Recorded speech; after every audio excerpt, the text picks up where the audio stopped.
La primera vez que me sentí observada de verdad fue un martes gris. Yo acababa de llegar al pueblo hacía apenas unas semanas.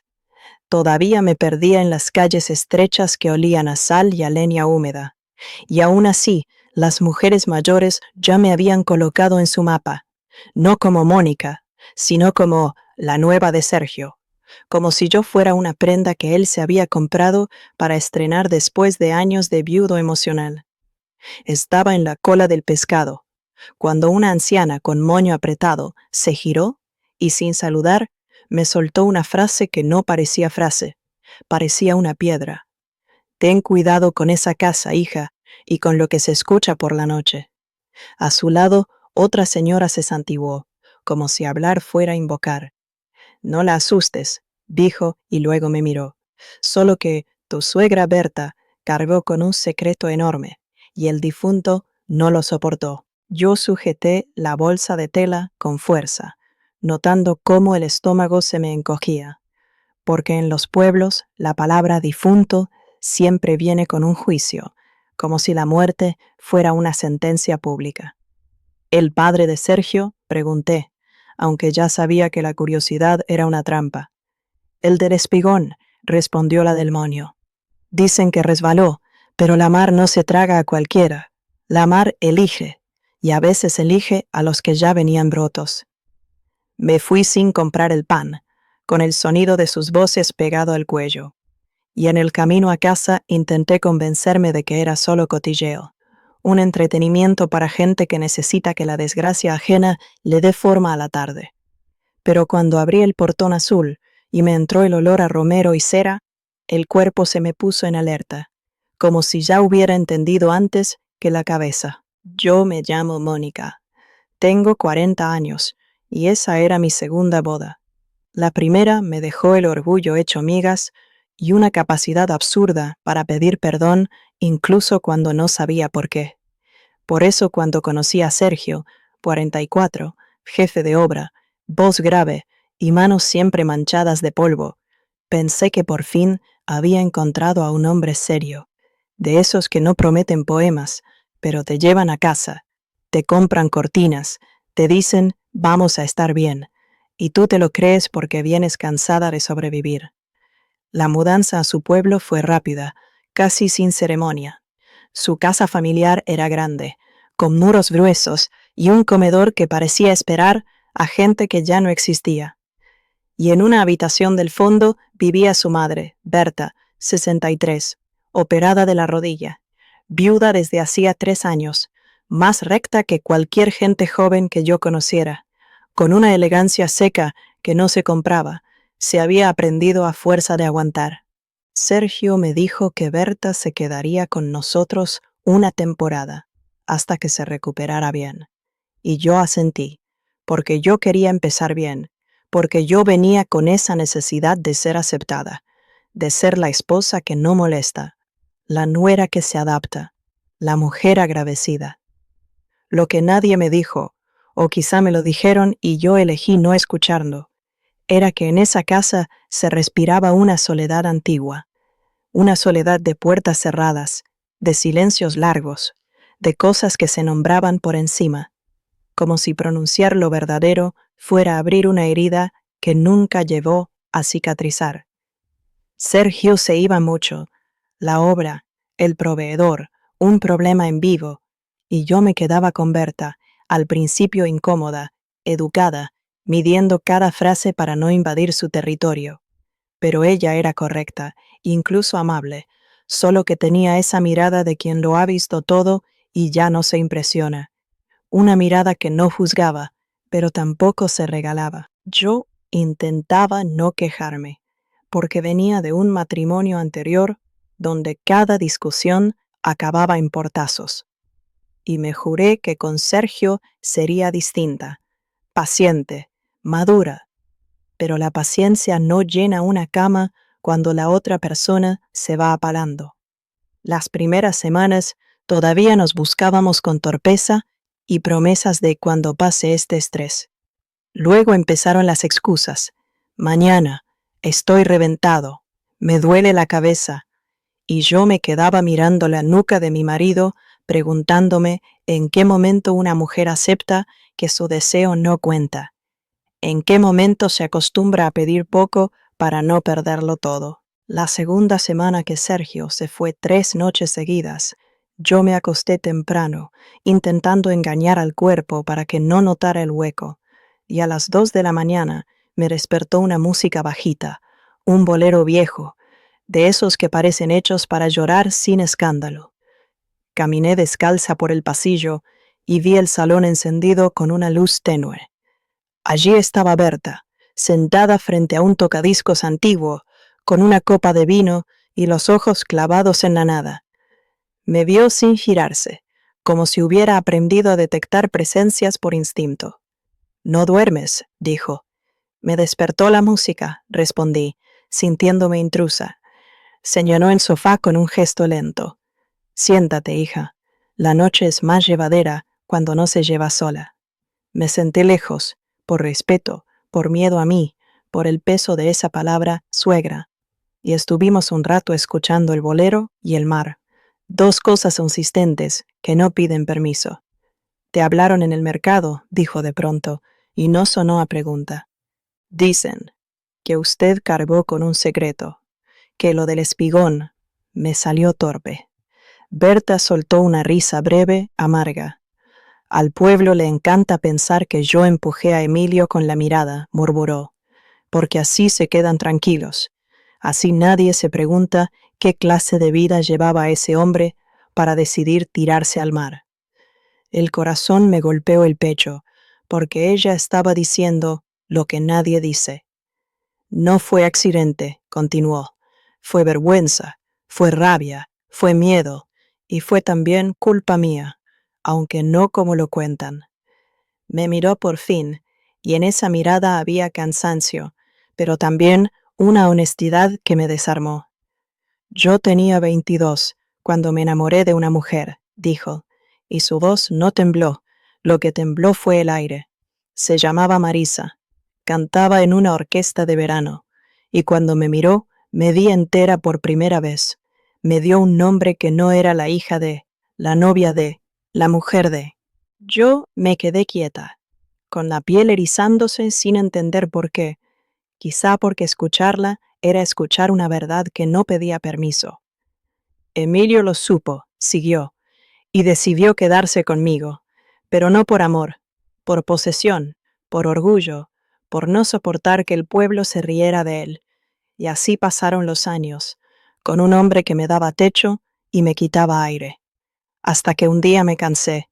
Le dije que ya no le debía nada, que estaba harta de vivir con miedo.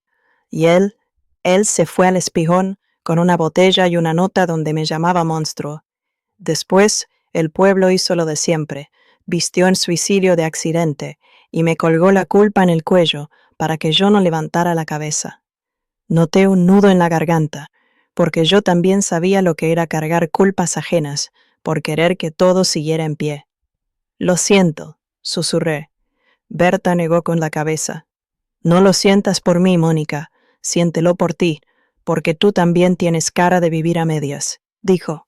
Y ahí me tocó donde dolía. Quise defender a Sergio.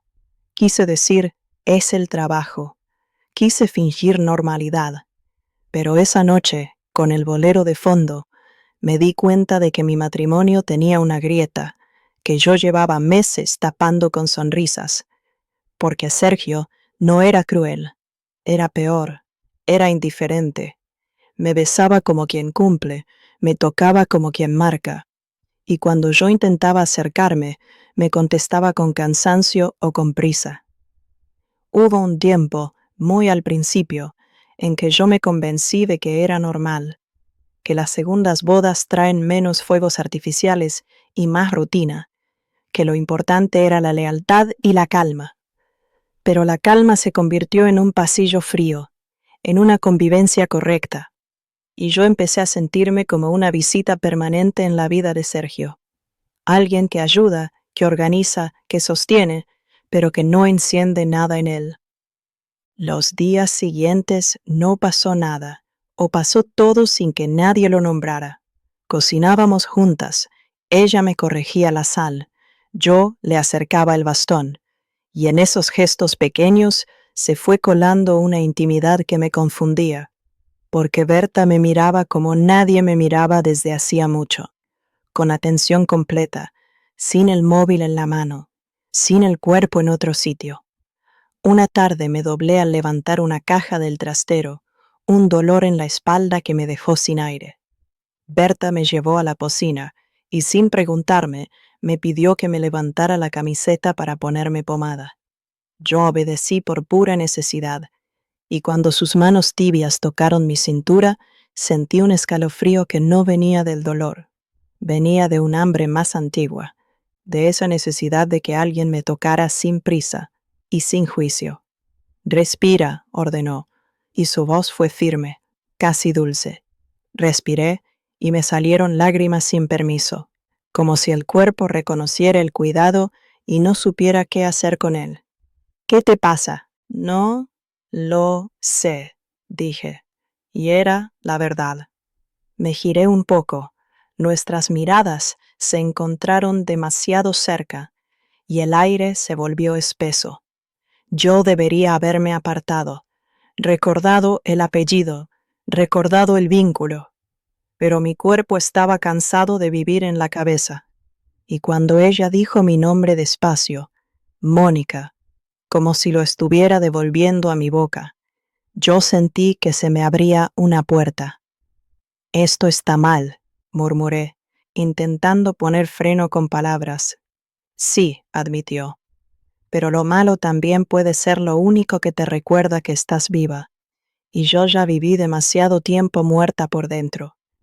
Su mano subió un poco, se detuvo, esperando, dándome la opción de apartarla, y yo no la aparté. Yo me incliné hacia ella, y la besé con una mezcla de miedo y hambre que me dio vergüenza, porque no fue un beso bonito, fue un beso desesperado. Dos mujeres torpes al principio, riéndose entrecortado por nervios, volviendo a juntarse, como si el mundo se hubiera quedado sin oxígeno. Nos separamos al oír una moto pasar por la calle, y la culpa me golpeó tan fuerte que casi me mareo. «Perdóname», dije, sin saber a quién. Berta me sostuvo la cara con ambas manos. «No me pidas perdón por sentir. Pídeme perdón si mañana vas a fingir que no pasó», respondió, y esa frase me dejó sin refugio. Actuamos normal al día siguiente, demasiado normal. Desayunamos sin mirarnos, recogimos la cocina como si fuéramos dos extrañas. Pero por debajo había una corriente, una tensión que se colaba en cada roce, en cada puerta que se cerraba, en cada silencio que duraba un segundo más. Esa misma tarde, cuando se me pasó el temblor, Berta me llamó al salón y sin melodrama me dijo que si yo quería parar, parábamos, que ella no iba a robarme la vida, ni a convertirme en la mujer que ella temía haber sido, la que se aferra por miedo. Y yo no supe contestar, porque una parte de mí quería huir y otra parte quería quedarse a escuchar ese bolero de su boca para siempre. Y en esa indecisión me di cuenta de que el deseo también puede ser una forma de mentira, si lo usas para tapar un vacío que en realidad tiene otro nombre. Sergio volvió esa tarde, entrando con ruido y entusiasmo superficial. Besó a Berta en la frente, a mí en la mejilla. Preguntó por la rodilla, por la casa, por los vecinos, y yo respondí lo que se espera. Pero por dentro solo pensaba en que no notara nada, ni una mirada, ni una respiración distinta. En la cena, Sergio habló de presupuestos y de plazos, como si el mundo se redujera a ladrillos. Berta asentía y yo sonreía, pero cada vez que Berta me pasaba el pan y rozaba mi dedo, el cuerpo me daba un pequeño latigazo, y a la vez sentía el miedo de que Sergio lo notara, no porque él fuera especialmente atento, sino porque a veces la gente indiferente se vuelve cruel cuando se siente ridícula. Y yo intuía que en él había orgullo, mucho orgullo, aunque lo escondiera detrás del trabajo. Esa noche quiso sexo, rápido, mecánico, y yo lo dejé, y mientras él se dormía a mi lado, Yo miré el techo sintiendo una tristeza nueva, porque entendí que ya no podía engañarme. Yo no estaba allí, yo estaba en otra parte, en unas manos tibias, en una voz que me miraba sin prisa, y eso era una traición que me iba a explotar en la cara. Los viajes de Sergio continuaron, y con cada viaje, Berta y yo nos convertíamos en un secreto con horarios. De día éramos nuera y suegra. De noche volvíamos a ser piel y silencio compartido, sin describirlo, sin romantizarlo, solo con esa urgencia de gente que sabe que se está metiendo en un incendio y aún así busca calor. La noche que casi nos descubren llovía. Sergio había dicho que volvía al día siguiente. Estábamos en el salón con el bolero bajito y nuestras manos buscándose bajo una manta, cuando oímos el coche en la gravilla, las luces cortando la oscuridad, y se nos paró el corazón. Berta reaccionó primero, apagó la música, me empujó suave hacia el pasillo. Al cuarto, ahora, susurró, con una autoridad que no admitía discusión. Yo corrí, me lavé la cara a oscuras, me metí en la cama fingiendo sueño, y Sergio entró con la ropa mojada, malhumorado, preguntando por qué estaba despierta. Yo dije, oí el coche, y él solo gruñó. Se metió en la cama sin mirarme, como si yo fuera una lámpara encendida que le molestaba. Esa noche, ya a oscuras, él me preguntó casi sin tono si estaba bien, y yo dije que sí, y él se dio la vuelta, pero tardó más de lo normal en dormir, como si estuviera esperando o escuchando algo.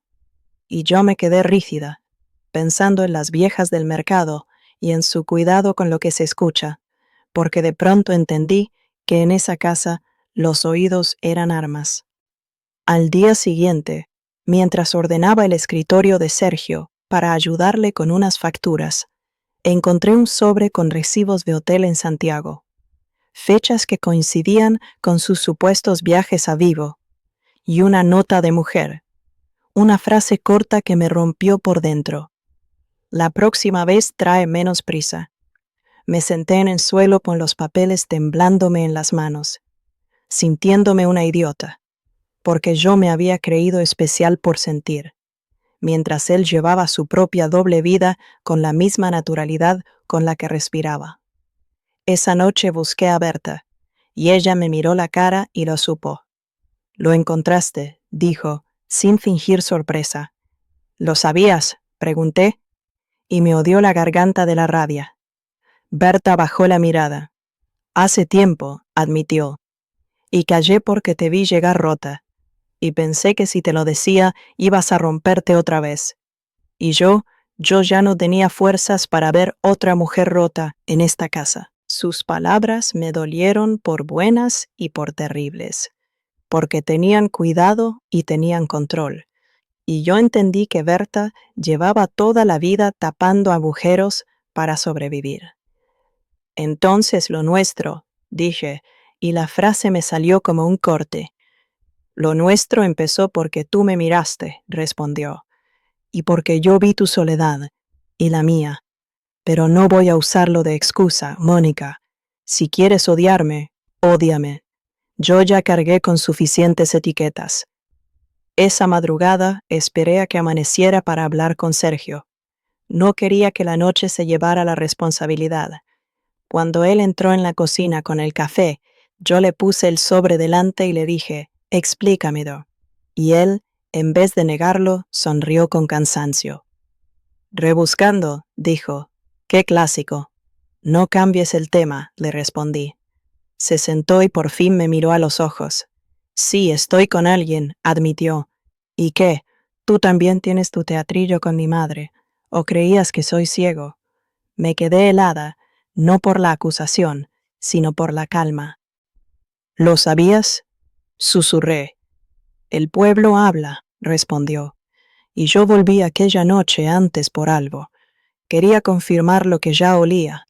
Además, me convenía. Tú entretenida, yo tranquilo. Mi madre menos sola. Todos calladitos. Y el pueblo sin final se cansa. La palabra convenía me arrancó lo último que yo quería salvar de él, y en ese instante apareció Berta en la puerta, apoyada en el bastón, con una cara que no le había visto nunca, una cara de alguien que por fin decide no agachar la cabeza. Ya basta, dijo. Sergio, no vuelvas a hablar de mí como si fuera un mueble que te sirve, y no vuelvas a usar mi vida para humillar a tu esposa. Sergio se rió con desprecio. Ahora te da por ser valiente, soltó. Cuando papá estaba vivo, no abrías la boca. Berta no retrocedió. Tu padre murió por su propia violencia y su propio miedo, respondió, y yo cargué con esa culpa para que tú no crecieras señalado, para que tuvieras una oportunidad de ser mejor. Y mira lo que hiciste con esa oportunidad. Te convertiste en el hombre que usa a las mujeres como máscaras. Yo los miré a los dos y sentí una claridad brutal, como si alguien hubiera abierto una ventana en una casa llena de humo. Me voy, dije, sin plan, solo con la certeza de que si no me iba en ese momento, me quedaba atrapada para siempre. Subí, metí ropa en una maleta sin doblar, bajé con las manos temblando. Sergio abrió una boca para discutir, pero Berta lo frenó con la mirada. Una mirada que parecía decirle, no la toques. Y en la entrada, Berta me tomó las manos. No sé qué va a pasar, le dije, con la voz rota. Va a pasar que vas a vivir entera, respondió, aunque duela, aunque te dé miedo. No vuelvas a meterte en una casa donde solo eres el eco de alguien. No la besé, porque ese instante era demasiado real, demasiado limpio dentro del desastre. Solo apoyé mi frente en la suya y respiré su olor a romero. Ella cerró los ojos, como si me guardara en algún sitio. Me fui a un hostal de carretera esa noche y lloré por todo, por el deseo, por la culpa, por la humillación, por haber confundido hambre con destino. Y aún así, en mitad del llanto, sentí algo parecido a un comienzo, porque mi cuerpo estaba despierto y ya no podía fingir que prefería dormir. Al día siguiente llamé a mi hermana, no para contarle detalles, sino para oír una voz que me recordara quién era antes de convertirme en la nueva de Sergio. Ella me dijo que sonaba como si me hubieran vaciado, y yo, por primera vez en meses, le admití que me estaba perdiendo, que había hecho cosas que jamás me imaginé, y que aún así no podía decir que me arrepentía del todo, porque por lo menos me había sentido vista. Y esa mezcla de vergüenza y alivio fue lo que me terminó de empujar hacia la salida. La separación con Sergio fue rápida, fría, amistosa en los papeles y sucia por dentro. Él se quedó con la casa, con el pueblo, con su versión de la historia. Yo me quedé con mi maleta y un miedo nuevo, el miedo a volver a elegirme, que es el miedo más difícil. Berta se fue un mes después. Me lo dijo en una llamada corta, temblorosa.